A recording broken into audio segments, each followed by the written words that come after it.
A very good morning to you. Welcome. Lovely to see you again this morning. I hope today will be a blessed day for you. I've woken up this morning thinking about Christmas. Well, we're all thinking about Christmas, aren't we? We're preparing for Christmas. And a lot of places, a lot of churches are observing Advent at the moment. We've had 2 Sundays already from Advent. There are 2 more Sundays. And then Christmas Day is at the end of that week. Advent is the season for preparing for the coming of Jesus. And I know in our own fellowship we've been talking about characters from the Bible who were involved in getting ready for the birth of Jesus. Mary and Joseph, the angels, the shepherds and the kings on the 4 Sundays. So we've been thinking already a bit about Christmas, and of course people are decorating their houses, and I think that's probably one of the reasons why we observe Christmas in the darkest time of the year. It's not definitely that time of the year that Jesus was born. We don't know what time of the year he was born, but we do know that he brought light into the darkness, and all those Christmas decorations around bring great light into the dark, long dark evenings of our winter.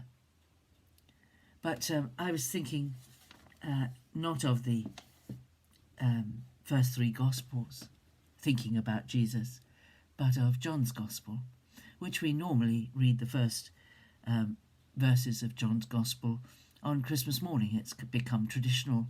We tend not to look at them any other time of the year in churches, which is a dreadful shame, because they are the most beautifully written words describing the coming of Jesus in quite a different way to the story of how the angel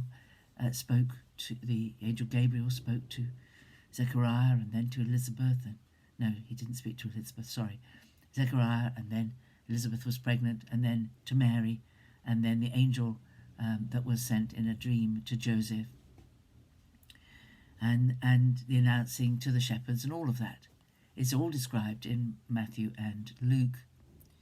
But here in John, the description is quite different. John wrote his gospel much later, and the other gospels were already circulating, and so people knew the story of the birthday of Jesus, the birth of Jesus, how it all came about. But what he wanted to do in his writing of his gospel was to persuade people, to show people that Jesus was God, that Jesus was not an ordinary man, that Jesus was so different, and to describe it. And he was inspired to write some of the most beautiful words, I think, that have ever been written. John chapter 1 says, "In the beginning was the Word, and the Word was with God, and the Word was God." In the beginning was the Word, and the Word was with God, and the Word was God. It's a very strange concept.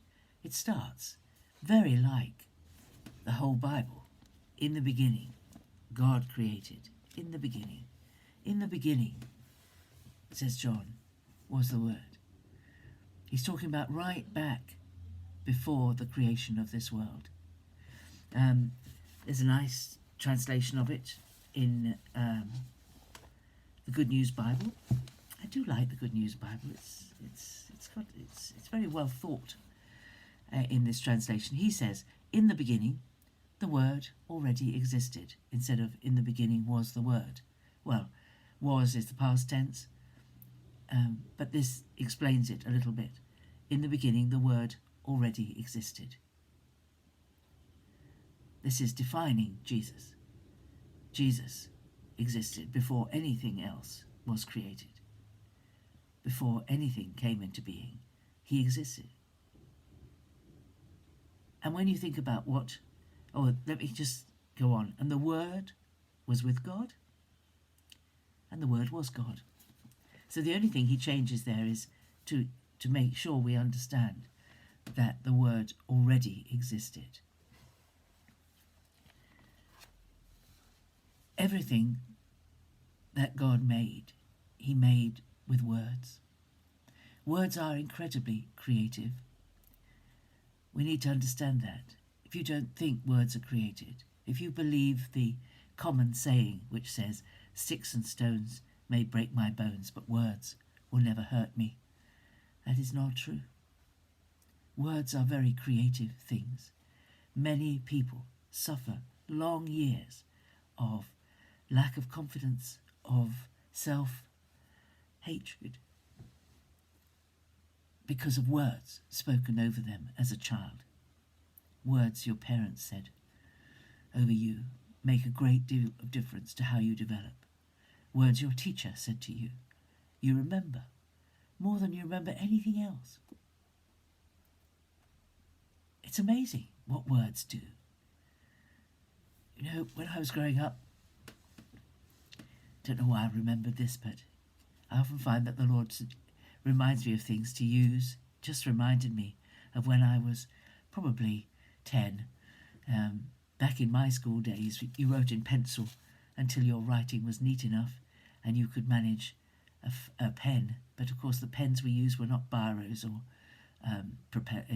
or they didn't control the ink for you. You had to use a pen that had a nib on it. So you had to be able to hold your pen correctly, and otherwise the ink would blot and it would be terribly untidy.